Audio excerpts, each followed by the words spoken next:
અમે ચિમ્પાન્ઝી માટે બહુ ટ્રાય કરી પણ ના મળે. અને એક દિવસ મેનેજર પાસે એક માણસ આવ્યો. એને કહ્યું મને નોકરીની બહુ જ જરૂર છે. એ કે જો એક નોકરી છે એટલે શું કરવાનું કે જો તું આવે ને બરાબર ટાઈમસર 9 વાગ્યા પહેલા આવી જવાનું. અમે તને ચિમ્પાન્ઝીનો કોસ્ટ્યુમ પહેરાવીએ. શું પહેરાવીએ? ચિમ્પાન્ઝીનો કોસ્ટ્યુમ. અને એ તું પહેરી દે ને એટલે તું ચિમ્પાન્ઝી જ લાગી. કે મારે શું કરવાનું કે બસ અંદર હુપાહુપ કરવાની, ઝૂલો ઝૂલવાનો, છોકરા ખાવા આપે ખાવાનું. કે ભલે પણ મને પગાર મળશે ને કે મળશે.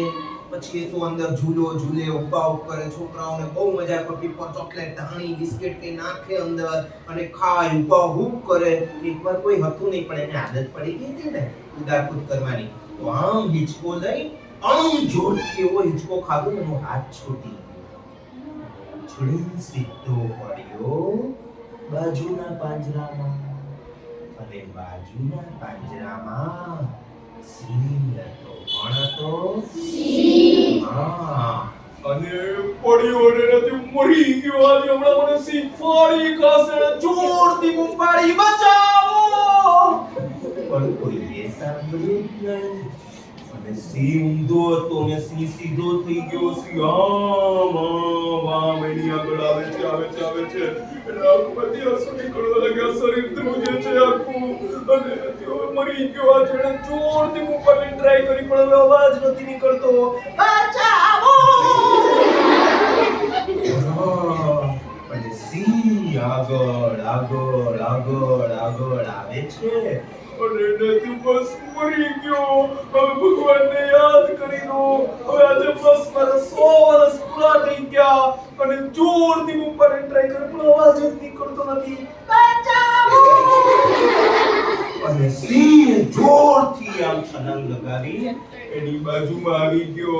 અને તે બસ હવે મરી ગયો. બચાવો. અને સિંહનો પંજો હતો ને આમ એના મોઢા પાસે રાખ્યો. સિંહનું માથું એના કાન પાસે લાવી કહ્યું તું અવાજ નહીં કર નહીં તો તારી પણ નોકરી જશે અને મારી પણ નોકરી જશે.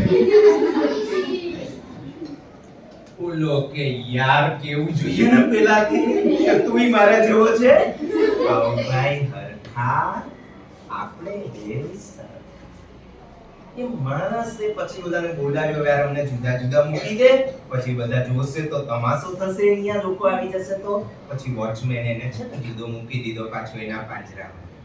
સાંજે માણસને થયું કે રાણીબાગ મારે જોવું. એને કોસ્ટ્યુમ એનો મૂક્યો. પછી એ જોવા નીકળ્યો તો સિંહના પાંજરામાં જોયું તો ત્યાં સિંહ તો હતો નહીં. એનું કોસ્ટ્યુમ હતું. આગળ વરુના પાંજરામાં એનું કોસ્ટ્યુમ, આગળ વાઘનું પાંજરામાં એનું કોસ્ટ્યુમ, આગળ શિયાળનું પાંજરામાં શિયાળનું કોસ્ટ્યુમ. એવી રીતે બધા કોસ્ટ્યુમ જ હતા. કોઈ પ્રાણી તો હતા જ નહીં.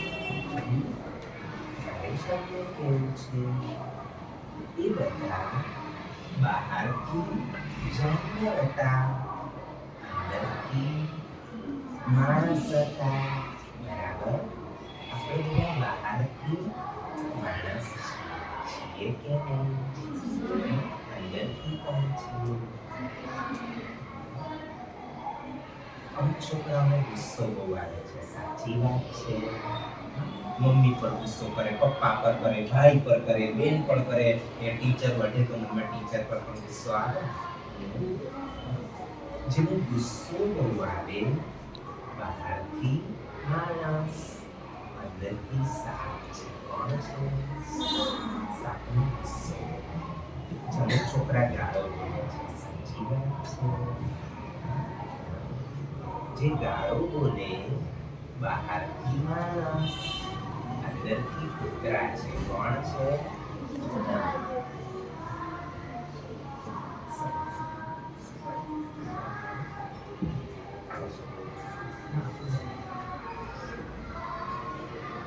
અને એ બહારથી માણસ, અંદરથી કૂતરા. કૂતરો પણ હસતો હોય ને. આપણે આપણી ભાષામાં હસીએ પણ ગાળો બોલીએ તો કૂતરા. અમુક છોકરા બીજાને લાત મારે છે. સાચી વાત છે. બહારથી માણસ, અંદરથી